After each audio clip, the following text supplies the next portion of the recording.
ಇದರ್ current affairs ನ you can link or you can give a personal example.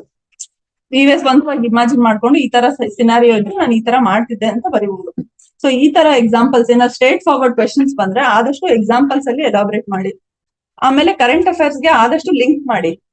ಇವಾಗ mission ಸತ್ಯನಿಷ್ಠ ಅಂತ ಒಂದು ಸ್ಕೀಮ್ ಮಾಡಿದ್ರು ಸಿವಿಲ್ ಸರ್ವೆಂಟ್ಸ್ ಗೆ, ಅದ್ರ ಬಗ್ಗೆ ಆಗಿರ್ಬೋದು, ಅಥವಾ ಎಲ್ಲಾದ್ರೂ ಒಂದ್ ಕಡೆ ಕೋಡ್ ಆಫ್ ಎಥಿಕ್ಸ್ ಅಥವಾ ಸೆಂಟ್ರಲ್ ಸರ್ವಿಸ್ ರೂಲ್ಸ್ ಅಲ್ಲಿ ಇದೆಲ್ಲ ಮೆನ್ಷನ್ ಆಗಿದೆ ಅಂತಾನೋ, ಈ ತರ ಒಂದು ಕರ್ನಾಟಕ ಸಿವಿಲ್ ಸರ್ವಿಸ್ ರೂಲ್ಸ್ ಪ್ರಕಾರ ಇದು ನಮ್ ಎಮೋಷನಲ್ ಇಂಟೆಲಿಜೆನ್ಸ್ ಡೆವಲಪ್ ಮಾಡ್ಕೊಂಡಷ್ಟು ಈ ರೂಲ್ಸ್ ನ ಫಾಲೋ ಮಾಡಕ್ ಈಸಿ ಆಗುತ್ತೆ ಅಂತಾನೋ, ನಾನು ಆಫೀಸರ್ ಆದ್ರೆ ಇದು ನನಗೆ ಹೆಂಗೆ ಹೆಲ್ಪ್ ಆಗುತ್ತೆ ಅನ್ನೋ ಒಂದು ಆಂಗಲ್ ನ ನೀವು ಕೊಡ್ಬೇಕು. Okay, code of conduct rules ಅಂತ ಇದೆ.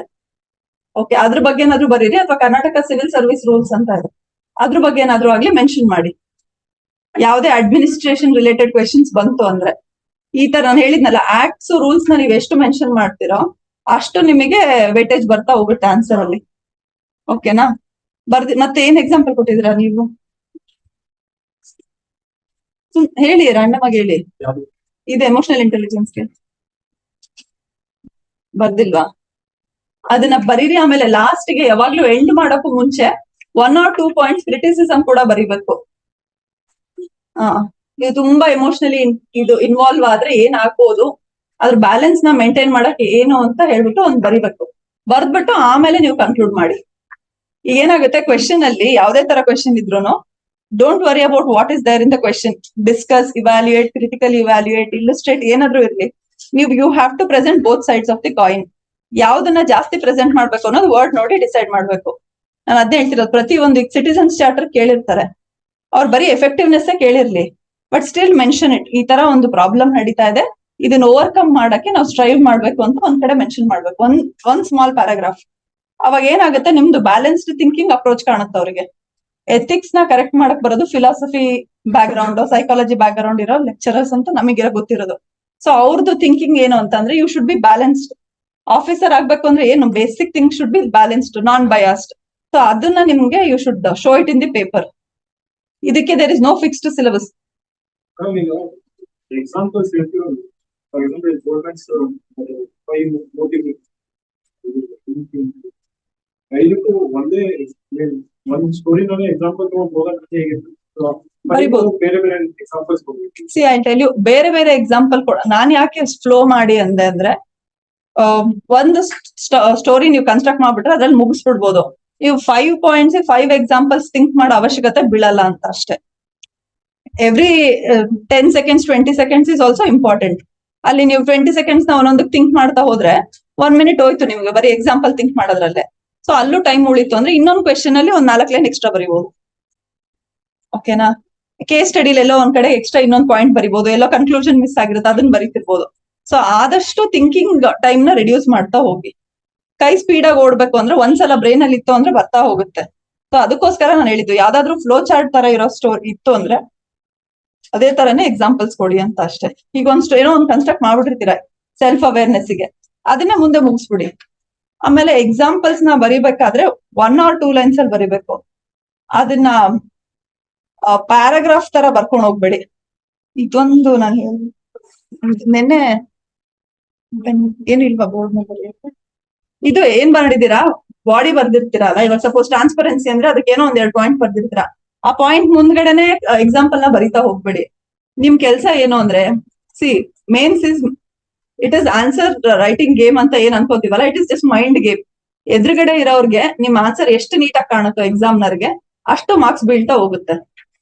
ನೀವ್ ಅದನ್ನ ಎಲ್ಲ ಕ್ಲಮ್ಸಿ ಆಗಿ ಮಾಡ್ಬೇಡಿ. ಒಂದು ಪ್ಯಾಟರ್ನ್ ಸ್ಟಿಕ್ ಆನ್ ಆಗ್ಬೇಕು. ಫಸ್ಟ್ ಸಬ್ ಹೆಡಿಂಗ್ ಬರಿಬೇಕು, 2 ಲೈನ್ ಅಥವಾ 3 ಲೈನ್ ಎಕ್ಸ್ಪ್ಲನೇಷನ್ ಬರಿಬೇಕು, ಅಥವಾ ನಿಮ್ಗೆ ಎಷ್ಟು ಬೇಕೋ ಅಷ್ಟು ಎಕ್ಸ್ಪ್ಲನೇಷನ್ ಬರಿಬೇಕು. ನೆಕ್ಸ್ಟ್ ಎಕ್ಸಾಂಪಲ್ ಅಂತ ಹಾಕಿ ಎಕ್ಸಾಂಪಲ್ ಬರೀರಿ. ಅವ್ರನ್ನ ನೀವು ಹುಡುಕಕ್ಕೆ ಮಾಡ್ಬೇಡಿ. ಅವ್ರು ಸಪೋಸ್ ಓವರ್ ಸೈಟ್ ಅಲ್ಲಿ ಬಿಟ್ಟು ಹೋದ್ರು ಅಂದ್ರೆ ನೀವು ಬರ್ದಿರೋ ಪಾಯಿಂಟಿಗೆ ಬರೋ ಅರ್ಧ ಮಾರ್ಕ್ಸ್ ಎಕ್ಸ್ಟ್ರಾ ಹೊಟ್ಟೋಗಿರುತ್ತೆ. ಗೊತ್ತಾಯ್ತಾ? ಸೊ ಪೇಪರ್ ನ ಕ್ಲಮ್ಸಿ ಮಾಡೋದಾಗಿರ್ಲಿ, ಒಂದ್ ಯಾವ್ದೋ ನೆನೆ ಒಂದು ಡಯಾಗ್ರಾಮ್ ನೋಡಿದ್ರೆ ಏನೋ ಒಂದ್ ಬರ್ದ್ಬಿಟ್ಟಿದ್ದಾರೆ, ಹಿಂಗೇನೋ ಒಂದು ಕ್ವಾಡ್ರಿಲ್ಯಾಟ್ರಲ್ ಶೇಪ್ ಅಲ್ಲಿ, ಆತರ ಮಾಡ್ಬೇಡಿ. ಫಿಗರ್ಸ್ ನ ಬರ್ದ್ರೆ ಪೆನ್ ಅಲ್ಲಿ ಬರೀತಿರ್ತೀರಲ್ಲ, ಕೆಳಗಡೆ ಒಂದ್ ಹಾಕಿ ಫಿಗರ್ ಅಂತ ಹಾಕ್ಬಿಟ್ಟು ಅದೇನು ಅಂತ ಬರೀರಿ. Effect of human action on something ಅಂತ ಬರ್ದು ಒಂದ್ ಬಾಕ್ಸ್ ಹಾಕಿ. ಇದೇನ್ ನೀವು ಪೆನ್ನು ಪೇಪರ್ ತಗೊಂಡು ಸ್ಕೇಲ್ ನೋಟ್ ತಗೊಂಡು ಹಾಕ್ಬೇಕಾಗಿಲ್ಲ. It is all just 2 minutes game. ಅದು ನೀಟ್ ಆಗ್ಬಿಡುತ್ತೆ ಅಷ್ಟೇ. ಅವ್ರಿಗೆ ಅದು ವಿಷನ್ ಕಾಣುತ್ತೆ. ಈ ಕಡೆ ಎಕ್ಸ್ಪ್ಲನೇಷನ್ ಬರ್ತಿದ್ದಾರೆ, ಈ ಕಡೆಗೆ ಅದೇನೋ ಒಂದು ಅಗ್ಲಿ ಫಿಗರ್ ಇತ್ತು. ಡೋಂಟ್ ಮೇಕ್ ಎಕ್ಸಾಮ್ನರ್ ಫೀಲ್ ಏನ್ ಬರ್ದಿದ್ದಾರೆ ಇವ್ರು ಅನ್ನೋ ಫೀಲಿಂಗ್ ಕೊಡ್ಬಾರ್ದು. ಸ್ಮೂತ್ ಆಗಿ ಹೋಗ್ತಾ ಇರ್ಬೇಕು, ಪೇಜ್ ನೆಕ್ಸ್ಟ್ ತಿರುಗ್ತಾ ಇರ್ಬೇಕು. ಅವಾಗ ಅವ್ರಿಗೂ ಇರಿಟೇಟ್ ಆಗಲ್ಲ. 2 ಮಾರ್ಕ್ಸ್ ಬರೋ ಕಡೆ 3 ಮಾರ್ಕ್ಸ್ ಬಂದಿರುತ್ತೆ. ಎಲ್ಲ ಕಂಟೆಂಟ್ ಅಲ್ಲೇ ಆಟ ಆಡ್ತೀವಿ ಅಂದ್ರೆ ಆಗಲ್ಲ. ಎಷ್ಟೊಂದು ಕ್ವೆಶನ್ಸ್ ಕಂಟೆಂಟೇ ಗೊತ್ತಿರಲ್ಲ. ನಾನೇ ನೋಡ್ತಾ ಇದ್ದೆ, ಇದ್ರೊಳಗೆ ಯಾವ್ದೋ ಒಂದು ಕ್ವೆಶನ್ ಇದೆ. Next question, cognitive approaches to persuasion. ಈ ಪರ್ಸುಯೇಷನ್ ಅನ್ನೋ ವರ್ಡ್ ಇದೆ ತಾನೇ, ಈಗ ಸಿಲೆಬಸ್ ಕಾಪಿಲಿ ಇದೆ ಅಲ್ವಾ ಈ ವರ್ಡ್. ಡೆಫಿನಿಷನ್ ಏನು ಅದ್ರದ್ದು?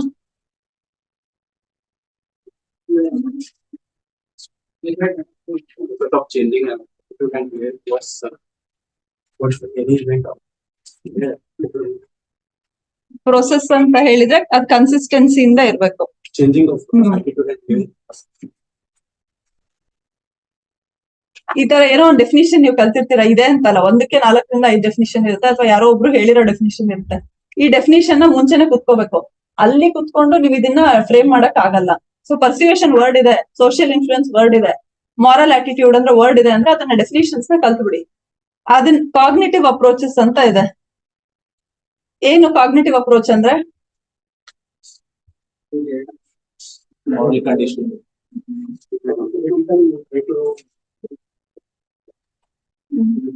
ಈ ಕೆಲವ್ರಿಗೆ I'm just saying, okay, what he's saying is okay. Cognitive ಅಂತಂದ್ರೆ it means appealing to the logic. Okay, ಅವ್ರದ್ದು ಪರ್ಸನ್ ಇಂದು ಲಾಜಿಕ್ ನ ಅಪೀಲ್ ಮಾಡೋದಕ್ಕೆ ಕಾಗ್ನಿಟಿವ್ ಅಂತೀವಿ. ಇದೊಂದ್ ಸ್ವಲ್ಪ ಸೈನ್ಸ್ ಓದೋರಿಗೆ ಗೊತ್ತಾಗುತ್ತೆ. ಬೇರೆ ಬ್ಯಾಕ್ ಗ್ರೌಂಡ್ ಅವ್ರಿಗೆ ಅಕಸ್ಮಾತ್ ಆಗಿ ಏನೋ ಒಂದು ವರ್ಡ್ ಕನ್ಫ್ಯೂಷನ್ ಆಯ್ತು ಅಂದ್ರೆ ಕನ್ನಡ ಒಳಗ್ ನೋಡ್ಕೊಂಡ್ಬಿಟ್ಟು ಅದ್ರ ಮೇಲೆ ಬರಿತಾ ಹೋಗಿ. ಇಟ್ ಈಸ್ ಹೈಲಿ ಇಂಪಾಸಿಬಲ್ ಈ ಕ್ವೆಶನ್ ಗೆ ಆನ್ಸರ್ ಯಾರಿಗೋ ಗೊತ್ತಿರುತ್ತೆ, ಎಷ್ಟೇ ಬೆಸ್ಟ್ ಪ್ರಿಪರೇಷನ್ ಮಾಡಿದ್ರು ಗೊತ್ತಿರಲ್ಲ. ಸೊ ಇಂಥ ಕ್ವೆಶನ್ಸ್ ಬಂತು ಅಂದ್ರೆ ಏನ್ ಮಾಡೋದು? ಈಗ ಪರ್ಸುಯೇಷನ್ ಟಾಪಿಕ್ ಓದಿರ್ತೀರಾ, ಅದ್ರಲ್ಲಿ ಒಂದ್ 4-5 ಅಪ್ರೋಚ್ ಇರುತ್ತೆ. ಅದ್ರಲ್ಲಿ ನೀವು ಹ್ಯಾಂಡ್ ಪಿಕ್ ಮಾಡ್ಬಿಟ್ಟು ಅದೇ 4ನ ಎಕ್ಸ್ಪ್ಲೇನ್ ಮಾಡಿದ್ರು ಸಾಕು. ಏನ್ ಬರ್ದಿದ್ದೀರಾ? ಇದು ಕಾಗ್ನಿಟಿವ್ ಅಪ್ರೋಚಸ್ ಅಂದ್ರೆ ಏನ್ ಬರ್ದಿದ್ದೀರಾ? ಈ ಪರ್ಸುಯೇಷನ್ ಟಾಪಿಕ್ ನ ಓದಿದ್ರೆ ಅದ್ರೊಳಗೆ ಇರುತ್ತೆ what, why, whom and when ಅನ್ನೋ ಒಂದು ಕಾನ್ಸೆಪ್ಟ್ ಎಲ್ಲೋ ಬಂದಿರುತ್ತೆ.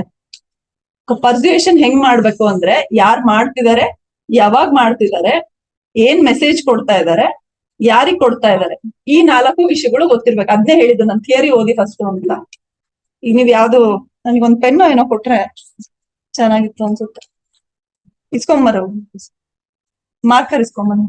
ಸೊ ಪರ್ಸುಯೇಷನ್ ಅಂದ್ರೆ ಏನು ಅಂದ್ರೆ, ಈಗ ಪರ್ಸುವೇಡಿಂಗ್ ಅಂತಂದ್ರೆ ಇಂಗ್ಲಿಷ್ ವರ್ಡ್ ಏನ್ ಅರ್ಥ? ಯಾರೋ ಒಬ್ರಿಗೆ ಏನೋ ಇಷ್ಟ ಇರಲ್ಲ, ಅವ್ರನ್ನ ನೀವು ಓಲೈಸಕ್ ಏನ್ ಮಾಡ್ತೀರಾ ಅನ್ನೋದಕ್ಕೆ ಪರ್ಸುಯೇಷನ್ ಅಂತ ಕರೀತಾರೆ. ಈಗ why is this important, why is this ಅಂತ ಯೋಚನೆ ಮಾಡಿ, ಏನಕ್ಕೆ ಇದು ಇಂಪಾರ್ಟೆಂಟ್? ಈ ಕರಪ್ಷನ್ ಕಮ್ಮಿ ಮಾಡ್ಬೇಕು. ನೀವು ಒಂದು you can carrot and stick approach. ನೀವ್ ಎಷ್ಟೇ ಅವರಿಗೆ ನೀವು ರೂಲ್ಸ್ ಮಾಡಿದ್ರು ಅದು ಪ್ರಿವೆನ್ಷನ್ ಆಫ್ ಕರಪ್ಷನ್ ರೂಲ್ ಬಂತು, ಆಂಟಿ ಕರಪ್ಷನ್ ಬ್ಯೂರೋ ಬಂತು, ಲೋಕಾಯುಕ್ತ ಬಂತು, ಲೋಕ್ಪಾಲ್ ಬಂತು, ಸ್ಟಿಲ್ ಕರಪ್ಷನ್ ಇಸ್ ರ್ಯಾಂಪೆಂಟ್ ಅಲ್ವಾ? ಇಷ್ಟೆಲ್ಲ ಇದ್ರೂ ಯಾಕೆ ಆಗ್ತಿಲ್ಲ ಅಂದ್ರೆ ಜನ ಮನ ಚೇಂಜ್ ಆಗಿಲ್ಲ. ಅದಕ್ಕೋಸ್ಕರ there are lot of social problems. Child marriage ಇರುತ್ತೆ, ಪೇಟ್ರಿಯಾರ್ಕಿ ಇರುತ್ತೆ. ಹೆಂಗ್ ಸಾಲ್ವ್ ಮಾಡ್ತೀರಾ ಇದನ್ನೆಲ್ಲ? ಪರ್ಸುಯೇಷನ್, ಬೇರೆ ಏನು ದಾರಿನೇ ಇಲ್ಲ ಅಲ್ವಾ? ಸೊ ಆ ತರ ಇರೋದ್ರಿಂದ ನೀವು persuasion is a very important topic. ಇದನ್ನ ಫಸ್ಟ್ ನಾನು ಏನ್ ಹೇಳಿದ್ನಲ್ಲ ನಿಮ್ಗೆ, ನೀವ್ ಅದನ್ನ ಯಾವ್ದಾದ್ರು ಒಂದು ಬುಕ್ ಓಪನ್ ಮಾಡಿದ್ರೆ ಫಸ್ಟ್ 5 to 10 ಸೆಂಟೆನ್ಸಸ್ ಅಲ್ಲಿ ಕೊಟ್ಬಿಟ್ಟಿರ್ತಾರೆ. ಇದು ನಿಮ್ ತಲೆ ಒಳಗ್ ಕುತ್ಕೊಂಡ್ರೆ ನೀವ್ ನೆಕ್ಸ್ಟ್ ಏನ್ ಬೇಕಾದ್ರೂ ಬರೀತಾ ಹೋಗಿ. ಸೊ ಪರ್ಸುಯೇಷನ್ ನೀವು ಮಾಡ್ಬೇಕು ಅಂದ್ರೆ ಅದಕ್ಕೆ 4 ಕಾಂಪೋನೆಂಟ್ ಇರುತ್ತೆ. ನೀವ್ ಯಾರಿಗ್ ಮಾಡ್ತಾ ಇದ್ದೀರಾ, ಯಾರ್ ಮಾಡ್ತಾ ಇದಾರೆ, ಯಾವಾಗ ಮಾಡ್ಬೇಕು. ಇದ್ ಮೇಲೆ ಹೋಗುತ್ತೆ ಅನ್ಸುತ್ತೆ ನೋಡಿ,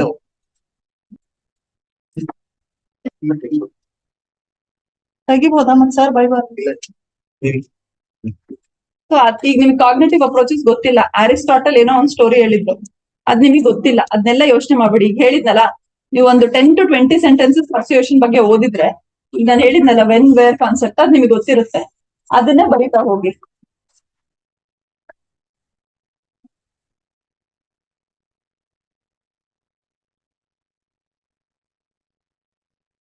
ಸೈಡ್ ಇಟ್ಬಿಡಿ, ಆಮೇಲೆ ಮಾಡಿದ್ರೆ.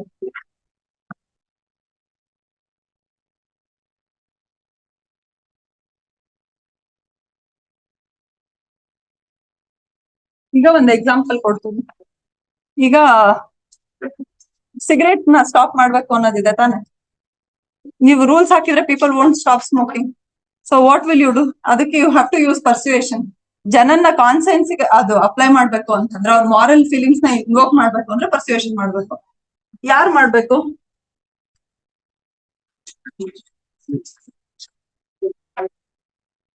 ಇಲ್ಲ, any person who will first follow it.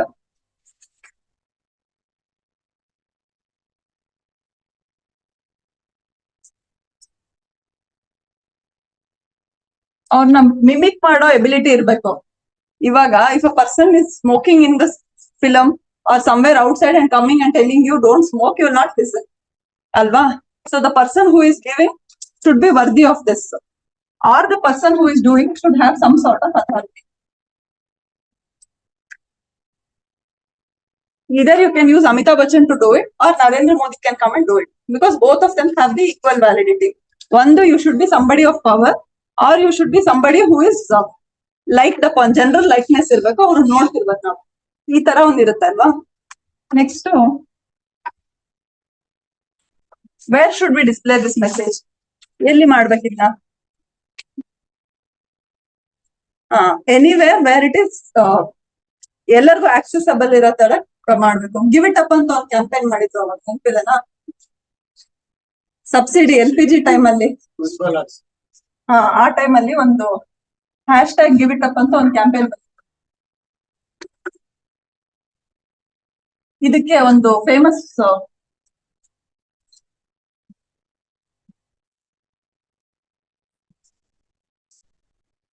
Nudge theory ಅಂತ ಒಂದು ಬಂತು ಅವಾಗ. ನಡ್ಜ್ ಥಿಯರಿ ಅಂದ್ರೆ ಏನು ಅಂದ್ರೆ, you are pushing them. Nudge ಅಂದ್ರೆ ಏನು ತರ ತಪ್ಪದು, you are pushing people to follow it. ಇಲ್ಲಿ ಏನ್ ಮಾಡಿದ್ರು, ವಾಲಂಟ್ರಿ ಆಗಿ ನೀವು 2-3 ಸಿಲಿಂಡರ್ ಕನೆಕ್ಷನ್ಸ್ ಇಟ್ಕೊಂಡಿರೋರೆಲ್ಲ ಬಿಟ್ಕೊಡಿ ಅಂತ ಹೇಳ್ಬಿಟ್ಟು ಒಂದು 2015-16 ಅಲ್ಲಿ ಒಂದು ಕ್ಯಾಂಪೇನ್ ಮಾಡಿದ್ರು. ಇದನ್ನೆಲ್ಲಿ ಡಿಸ್ಪ್ಲೇ ಮಾಡಿದ್ರು? ಪೆಟ್ರೋಲ್ ಬಂಕ್ ಗಳಲ್ಲಿ ಜಾಸ್ತಿ ಹಾಕಿ, ಒಂದು ಫ್ಯೂಯಲ್ ಈಸಿಯಾಗಿ ಗೊತ್ತಾಗುತ್ತೆ. ಆಮೇಲೆ ಟಿವಿ ಅಡ್ವರ್ಟೈಸ್ಮೆಂಟ್, ನೀವು ಅಡ್ವರ್ಟೈಸ್ಮೆಂಟ್ ಮಾಡಿ ಮಾರ್ಕೆಟಿಂಗ್ ಮಾಡ್ತಾರಲ್ಲ, ಅವ್ರು ಸುಮ್ಮನೆ ಮಾಡೋದು. ಅವರು ಈ ಹಾರ್ಪಿಕ್ ಆಗಿರ್ಬೋದು, ಈ ಕಿಚನ್ ಐಟಮ್ಸ್ ಆಗಿರ್ಬೋದು, ಯಾವಾಗ ತೋರಿಸ್ತಾರೆ? ಪೀಕ್ TRP ಅವರ್ಸ್, ಯಾವಾಗ ಹೆಣ್ಮಕ್ಳು ಕುತ್ಕೊಂಡು ಸೀರಿಯಲ್ ನೋಡ್ತಾರೋ ಆ ಟೈಮಲ್ಲಿ ಡಿಸ್ಪ್ಲೇ ಮಾಡ್ತಾರೆ. ಕರೆಕ್ಟ್ ಅಲ್ವಾ? Where and when is also important. And what you are saying, message ಏನಿಲ್ಲ,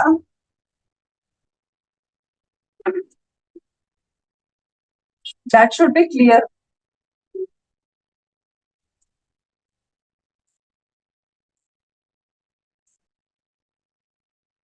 And comprehensible, because ಇದೊಂದು ಸ್ವಲ್ಪ ಕಷ್ಟ ಇತ್ತು ಅಂತ ಇದೊಂದು ಟಾಪಿಕ್ ಹೇಳಿದೆ ಅಷ್ಟೇ. ಈಗ ಇಷ್ಟೇ ಗೊತ್ತಿರುತ್ತೆ, ನಾವೇನಾದ್ರೂ ಬೇರೆ ಯಾವುದೇ ಮೆಟೀರಿಯಲ್ ಓದಿದ್ರು ಇಷ್ಟು ಬಂದ್ಬಿಟ್ಟಿರುತ್ತೆ. ಎಲ್ಲಾ ಮೆಟೀರಿಯಲ್ ಅಲ್ಲೂ ಇಷ್ಟು ಪರ್ಸ್ಯುಯೇಷನ್ ಬಗ್ಗೆ ಕೊಟ್ಟಿರ್ತಾರೆ. ಈಗ ಇವರು ಕಾಗ್ನಿಟಿವ್ ಅಪ್ರೋಚಸ್ ಅಂತ ಕೊಟ್ಟಿದ್ದಾರೆ, ನಿಮಗೆ ಇಷ್ಟೇ ಗೊತ್ತಿರೋದು. ನೀವೇನ್ ಮಾಡ್ತಾ ಹೋಗ್ಬೋದು, ಇದನ್ ಮಾಡ್ತಾ ಹೋಗ್ಬೋದು. ಈ ಪಾಯಿಂಟ್ಸ್ ಇರುತ್ತಲ್ಲ, ಈ ಪಾಯಿಂಟ್ಸ್ ನ ಯೂಸ್ ಮಾಡ್ಬಿಟ್ಟು ನಾವ್ ಈ ತರ ಸೆಲೆಬ್ರಿಟೀಸ್ ನ ಯೂಸ್ ಮಾಡ್ಕೊಂಡು ಮಾಡ್ತೀವಿ. ಈ ತರ ನಾವು ಅಥಾರಿಟಿ ಇರೋ ಪರ್ಸನ್ಸ್ ಇಂದ ಹೇಳಿಸ್ತೀವಿ. ಈ ಕಾನ್ಸೆಪ್ಟ್ಸ್ ನ ಬರಿಬಹುದು. ಇದನ್ನ ಮಿಸ್ ಮಾಡ್, ಇದನ್ನ ಸ್ಕಿಪ್ ಮಾಡ್ಬಿಟ್ಟು ಇದನ್ನ ಬರೀರಿ, ಕಾಗ್ನಿಟಿವ್ ಅಪ್ರೋಚಸ್. ಗೊತ್ತಾಯ್ತಾ? ಇಲ್ಲಿ ಒಂದ್ ಕಡೆಗೆ ಇದೇನಿದು, basically you are appealing to their emotions. Messages ಅಲ್ಲಿ ಏನಾಗಿರುತ್ತೆ, ಕ್ಲಿಯರ್, ಕಾಂಪ್ರಿಹೆನ್ಸಿಬಲ್ ಇರುತ್ತೆ, ಮತ್ತೆ ಫ್ಯಾಕ್ಟ್ಸ್ ಇರುತ್ತೆ.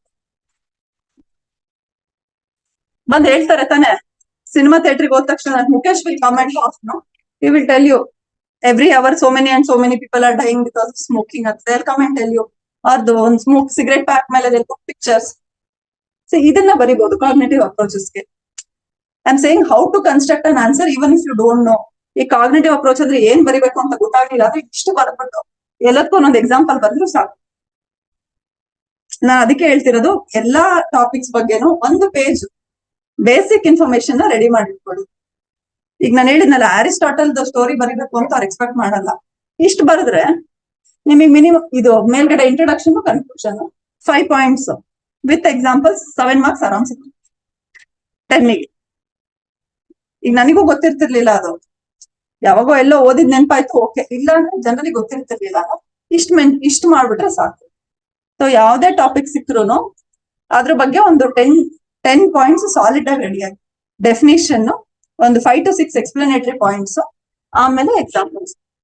ನೀವು ಹಿಸ್ಟ್ರಿ ಒಳಗೆ you learn 20 things about Visvesvaraya, they will ask 21st thing. ಗೊತ್ತಿರಲ್ಲ. ಯಾರೋ women leaders in Quit India movement ಅಂತ ಏನೋ ಕ್ವಶನ್ ಬಂದ್ಬಿಡುತ್ತೆ. There is no way you can answer all that facts ಅದು. But ethics is story. Story writing ಗೆ ನೀವು ಬೇಕಾದಷ್ಟು basic content ನ ರೆಡಿ ಮಾಡ್ಕೊಂಡು ಹೋದ್ರೆ ಆಯ್ತು. ಓಕೆ, ಇದು ಗೊತ್ತಾಯ್ತಾ ಕ್ವೆಶನ್ ಹೆಂಗೆ? ನೀವ್ ಯಾರ್ಯಾರು ಏನೇನ್ ಬರ್ದಿದ್ರ ಈ ಕ್ವೆಶನ್ಗೆ?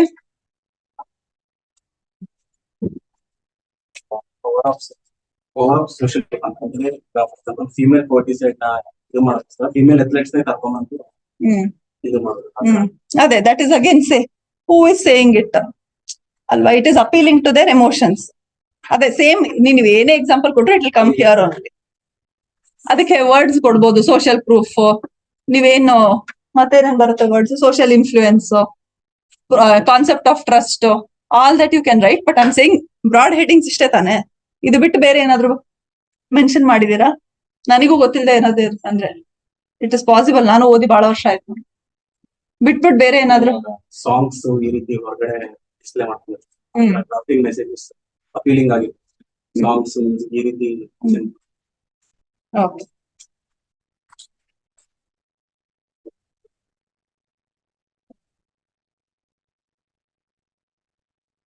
ನೆಕ್ಸ್ಟ್ ಅದೇ same explain social influence as fundamental feature of communication. ಏನಾಗುತ್ತೆ ಯೂಶಲಿ ಎಕ್ಸಾಮ್ ಅಲ್ಲಿ ಪಕ್ಕದಲ್ಲಿ ಇರೋ ಟಾಪಿಕ್ಸ್ ರಿಲೇಟೆಡ್ ಇರುತ್ತೆ. ಇಟ್ ಈಸ್ ವೆರಿ ಹೈಲಿ ಏನ್ ಹೇಳ್ತಾರೆ, ಲೆಸ್ ದೆನ್ 1% ಚಾನ್ಸ್ ದಟ್ ಒಂದೇ ಟಾಪಿಕ್ ಒಂದೇ ಪಕ್ಕದಲ್ಲಿ ಇರೋ ಕ್ವೆಶನ್ಸ್ ನೇ ಕೇಳಲ್ಲ. ಸೊ ನಾವೇನು ಕಾಗ್ನೇಟಿವ್ ಪರ್ಸುಯೇಷನ್ ಓದಿದ್ವೋ ಅದನ್ನೇ ಒಂದ್ ಸ್ವಲ್ಪ ಟ್ವಿಸ್ಟ್ ಮಾಡ್ಬಿಟ್ಟು ಸೋಷಿಯಲ್ ಇನ್ಫ್ಲೂಯೆನ್ಸ್ಗೂ ಕೂಡ ಬರಿಬಹುದು. ಓಕೆನಾ? ಸ್ವಲ್ಪ ಬರೆಯೋ ರೀತಿ ಚೇಂಜ್ ಮಾಡ್ಕೋಬೇಕಷ್ಟೇ. All this will work for social influence also. What you learn for good governance you can write it for values of civil servants also. ನೀವು ಹೊಸದಾಗಿ ಪ್ರತಿ ಒಂದೊಂದು ಕ್ವೆಶನ್ಗೂ ರೆಡಿ ಆಗ್ಬೇಕಾಗಿಲ್ಲ. ನಾನು ಅದನ್ನೇ ನೆನ್ನೆ ಹೇಳಿದ್ದು, ಅದು ವರ್ಲ್ಡ್ ಬ್ಯಾಂಕ್ ಇಂದೆಲ್ಲ ಹೇಳಿದ್ನಲ್ಲ, ನೋಲನ್ ಪ್ರಿನ್ಸಿಪಲ್ಸ್ ಆಗಿರ್ಬೋದು, ಒಂದ್ ಕಡೆ ಕಲ್ತ್ಕೊಂಡ್ರೆ ನೀವು ಎಲ್ ಬೇಕಾದ್ರೂ ಯೂಸ್ ಮಾಡ್ಬೋದು. 10 ರಿಂದ 12 ಕ್ವೆಶನ್ ಇರುತ್ತೆ. ಒಂದೊಂದ್ ಕ್ವೆಶನ್ ಒಂದೊಂದ್ ಫಿಕ್ಸ್ ಮಾಡ್ಕೊಂಡು ಹೋಗ್ಬಿಡಿ ಅಷ್ಟೇ. ಈಗ ನೀವು ಎಮೋಷನಲ್ ಇಂಟೆಲಿಜೆನ್ಸಿ ಕಲ್ತಿರ್ತೀರಾ, ಬಟ್ ಅದೇ ಆ ಕ್ವೆಶನ್ ಬರಲ್ಲ, ಇನ್ನೊಂದ್ ಏನೋ ತರ ಬಂದಿರುತ್ತೆ, ಇದೇ ಹಾಕಿ ಪಾಯಿಂಟ್ಸ್ ನ. ಅವ್ರು ನೋಬಡಿ ಟೋಲ್ಡ್ ಅದ ಅಷ್ಟಕ್ಕೆ ಬರುತ್ತೆ. It is not history, you can write it anywhere.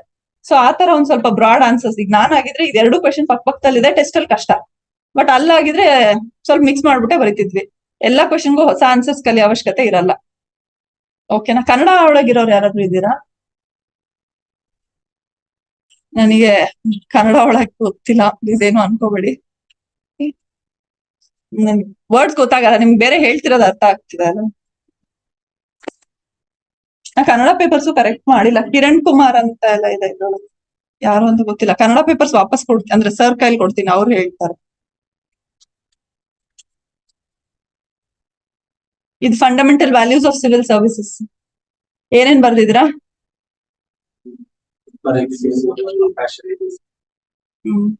What is the difference between impartiality and non ಪಾರ್ಟಿಸನ್ಶಿಪ್?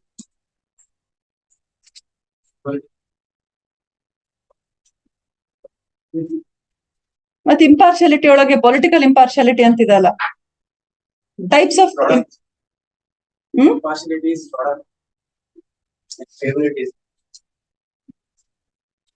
ಈಗ ಟೈಪ್ಸ್ ಆಫ್ ಇಂಪಾರ್ಶಾಲಿಟಿ ಏನು? ನಾನು ಅದನ್ನೇ ಹೇಳ್ತಿರೋದು, ಬೇಸಿಕ್ಸ್ ಎಲ್ಲಾ ಕ್ವೆಶನ್ಸ್ಗೂ ಕಲಿಬೇಕು, ಥಿಯರಿ ಗೊತ್ತಿರ್ಬೇಕು. Types of impartiality. ಮತ್ತೆ what is difference between political impartiality and non partisanship? ನೆನ್ನೆ ಹೇಳಿದ್ನಲ್ಲ, ವ್ಯಾಲ್ಯೂಸ್ ಮತ್ತೆ ಎಥಿಕ್ಸ್ ಬರ್ದ್ರ? ವ್ಯಾಲ್ಯೂಸ್ಗೂ ಎಥಿಕ್ಸ್ಗೂ ಡಿಫರೆನ್ಸ್ ಏನು ಅಂತ ಕೇಳಿದ್ದೆ. ಅಲ್ಲ, morals and ethics, sorry, morals and ethics.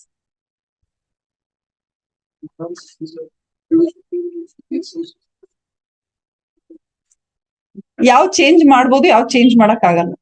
Circumstances ಮೇಲೆ ಯಾವ್ದು ಚೇಂಜ್ ಆಗುತ್ತೆ, ಯಾವ್ದು ಚೇಂಜ್ ಆಗಲ್ಲ.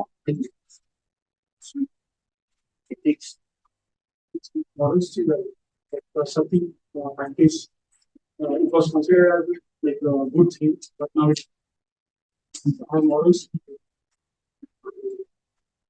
ಓಕೆ, ಮಾರಲ್ಸ್ ಚೇಂಜ್ ಆಗುತ್ತೆ, ಎಥಿಕ್ಸ್ ಚೇಂಜ್ ಆಗಲ್ಲ ಅಂತನಾ? ಸೊ ಅವಾಗ ಅದು when it was considered as good thing, moral ಅನ್ಕೊಂಡಾಗ it was also ethical, no?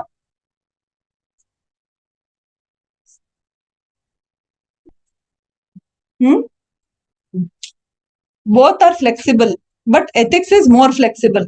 ಯಾಕೆ ಅಂತಂದ್ರೆ polygamy is ethical in certain sects of the society. Hinduism ಅಲ್ಲಿ it is not ethical. Correct ಅಲ್ವಾ? So when you are talking about morals, individual belief ಮೇಲೆ ಹೋಗುತ್ತೆ and it is very narrow concept. Okay, ಅದು ethics ಅಂತ ಬಂದಾಗ ಒಂದ್ ಸ್ವಲ್ಪ broader framework ಬರುತ್ತೆ. ಆಮೇಲೆ it change on circumstance. Okay, so ಅದನ್ನೊಂದು ಆ ತರ ಬೇಸಿಕ್ಸ್ ಒಂದ್ ಸ್ವಲ್ಪ ಕಲ್ತ್ಕೊಳ್ಳಿ. ವ್ಯಾಲ್ಯೂಸ್ ಬಿಲೀಫ್ಸ್ ಏನ್ ಡಿಫ್ರೆನ್ಸ್ ಆ ತರದ್ದೆಲ್ಲ.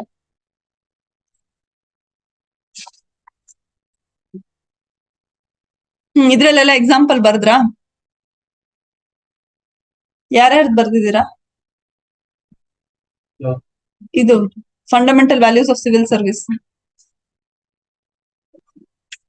ಎಕ್ಸಾಂಪಲ್ಸ್ ಬರ್ದಿರ್ಬೇಕಲ್ಲ. ಇಂತ ಕ್ವೆಶನ್ ಬಂತು ಅಂದ್ರೆ, ಜನರಲ್ ಕ್ವೆಶನ್ ಬಂತು ಅಂದ್ರೆ ಒಂದ್ ಸ್ವಲ್ಪ ಒಂದಿಷ್ಟು ಫೇಮಸ್ ಜನದ ಹೆಸರು ಹಾಕ್ಬಿಡಿ.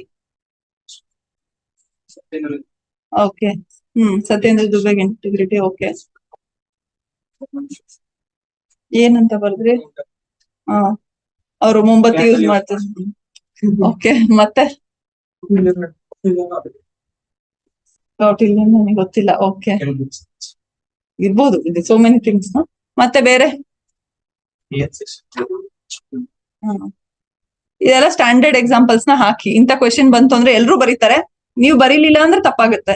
ಸೊ ಅಂತ ಕಡೆಗ್ ಬರೀರಿ. ಸರ್ ಎಂ ವಿಶ್ವೇಶ್ವರಯ್ಯ ಆಗಿರ್ಬೋದು, ಲಾಲ್ ಬಹದ್ದೂರ್ ಶಾಸ್ತ್ರಿ ಅವ್ರದ್ದಾಗಿರ್ಬೋದು. ಅವ್ರು ರಿಸೈನ್ ಮಾಡಿದ್ರು, ಅವ್ರು ಹಾನೆಸ್ಟ್ ಇದ್ರು, ಅವ್ರು ತೀರ್ಕೊಂಡಾಗ ಅವ್ರ ಹೆಂಡತಿಗೆ ಎಕ್ಸ್ಟ್ರಾ ದುಡ್ಡು ಕೊಟ್ರೆ ಅವ್ರು ವಾಪಸ್ ಕೊಟ್ಟಿದ್ರು. ಅದೇನೇನೋ ಒಂದ್ ಸ್ವಲ್ಪ ಸ್ಟೋರಿಗಳಿದಾವಲ್ಲ, ಜನರಲ್ ಸ್ಟೋರೀಸ್, ಅದನ್ನೆಲ್ಲ ಇದ್ರೊಳಗೆ ಬರೀರಿ. ಓಕೆ, ನಾಗಾಲ್ಯಾಂಡ್ ಅಲ್ಲಿ ಅವರು ಇವರ ಗವರ್ನರ್ ಆಗಿದ್ರಲ್ಲ, ರವಿ ಸರ್ ಆಗಿರ್ಬೋದು, ಇ ಶ್ರೀಧರನ್ ಮೆಟ್ರೋಮ್ಯಾನ್, ಇವರೆಲ್ಲ ಮಿಸೈಲ್ ಮ್ಯಾನ್. ಈ ಒಂದು ಕೆಲವೊಂದು ಸೆಕ್ಟ್ ಇದೆ ಅಲ್ಲ, ಇದನ್ನೆಲ್ಲ ಇದ್ರು ಈ ತರ ಕ್ವೆಶನ್ಸ್ ಅಲ್ಲಿ ಆನ್ಸರ್ ಮಾಡಿ. ಓಕೆ, ನೆನ್ನೆ ಹೇಳಿದ್ನಲ್ಲ ethical note in government and private institutions. ನೆನ್ನೆ ಡಿಸ್ಕಸ್ ಮಾಡಿದ್ವಲ್ಲ ಎಥಿಕಲ್ ಡಿಲೆಮಾಸ್. ಇನ್ನೊಂದ್ಸಲ ಹೇಳಿ ಏನೇನ್ ಬರುತ್ತೆ ಎಥಿಕಲ್ ಡಿಲೆಮಾಸ್ ಅಂದ್ರೆ. ಓಕೆ, ಎಕ್ಸಾಂಪಲ್ ಹೇಳಿ.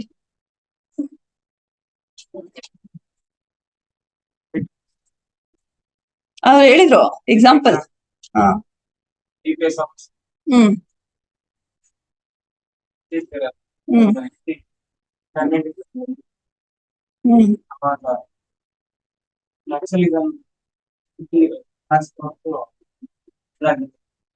ಅವರು ಹೋಗಿ ಅವ್ರ ಹೆಂಡತಿ ಆಸ್ಪತ್ರೆ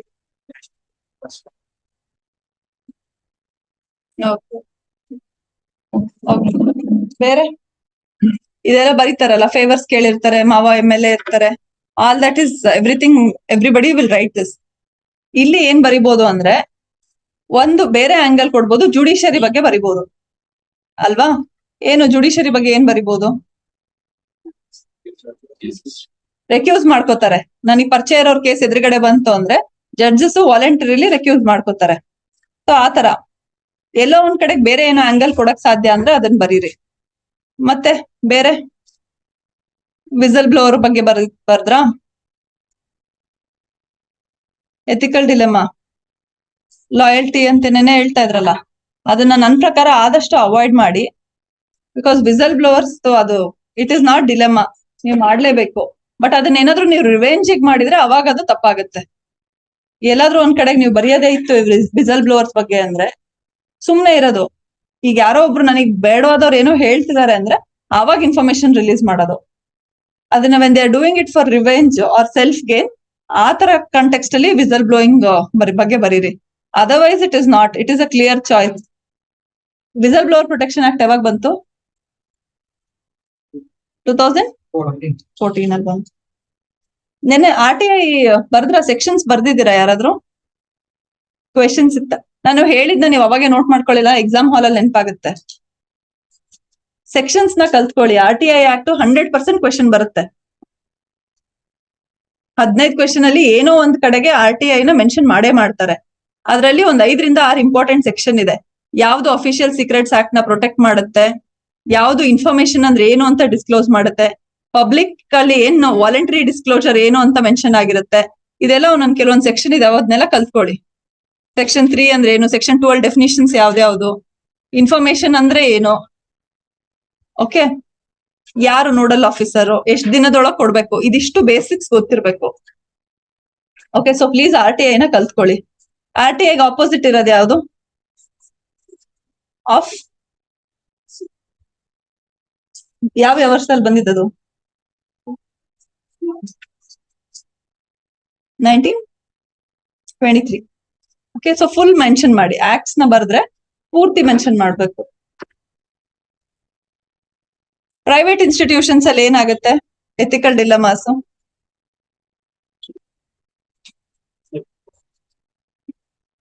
ಓಕೆ, ಇಲ್ಲಿ ಬರಿಬೇಕು. ಸತ್ಯಂ ಸ್ಕ್ಯಾಮ್ ಏನ್ ಮಾಡಿದ್ರು ಅವರು? ಲಾಸಸ್ ನ ಪ್ರಾಫಿಟ್ಸ್ ನ ಇನ್ಫ್ಲೇಟ್ ಮಾಡಿದ್ರು. ಸೊ ಏನಕ್ ಮಾಡಿದ್ರು ಅಂದ್ರೆ ಸ್ಟಾಕ್ ಮಾರ್ಕೆಟ್ ಅಲ್ಲಿ ಶೇರ್ ವ್ಯಾಲ್ಯೂ ಜಾಸ್ತಿ ಆಗ್ಲಿ ಅಂತ ಹೇಳ್ಬಿಟ್ಟು ಪ್ರಾಫಿಟ್ ನ ಇನ್ಫ್ಲೇಟ್ ಮಾಡಿದ್ರು. ಸೊ ಆ ತರದ್ನ ಬರಿಬಹುದು. ಮತ್ತೆ ಬೇರೆ ethical dilemmas in private institutions. ಇಂಡಿಯಾಲಿ ಇದ್ಬಿಟ್ಟು ಫ್ರಾಡ್ಸ್ ಬಗ್ಗೆ ನೀವು ಮಾತಾಡ್ತಿಲ್ಲ ಅಂತಂದ್ರೆ ಏನ್ ಅರ್ಥ? ಎಷ್ಟು ನಡೆಯುತ್ತೆ ಹೇಳಿ? Back to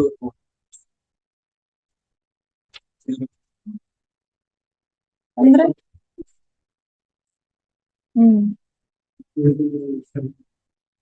how is it dilemma? Clear cut wrong ಅದು, ಟ್ಯಾಕ್ಸ್ ಇವೇಷನ್.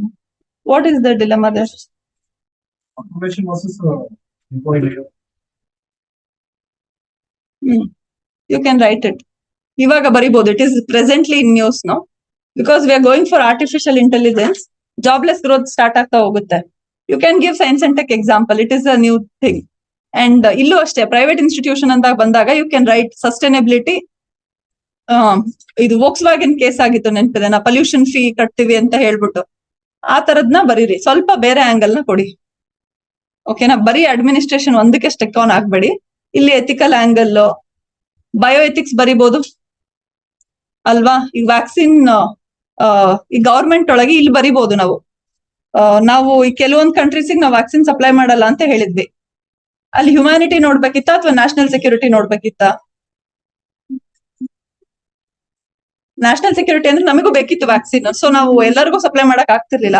ಯಾರು ಅಂತ ನಾವು ಪ್ರಯಾರಿಟೈಸ್ ಮಾಡಿದ್ ಹೆಂಗೆ? ಫ್ರೆಂಡ್ಸಿಗೆ ಕೊಟ್ವಿ ಅಷ್ಟೇ ನಾವು, ಅಲ್ವಾ? ಸೊ ಆ ತರ ಡಿಲೆಮಾಸ್ನು ಬರಿಬಹುದು ನೀವು. So those are the hmm simply to reverse 70 hours. Don't ಬರಿಬೇಡಿ. I tell you something.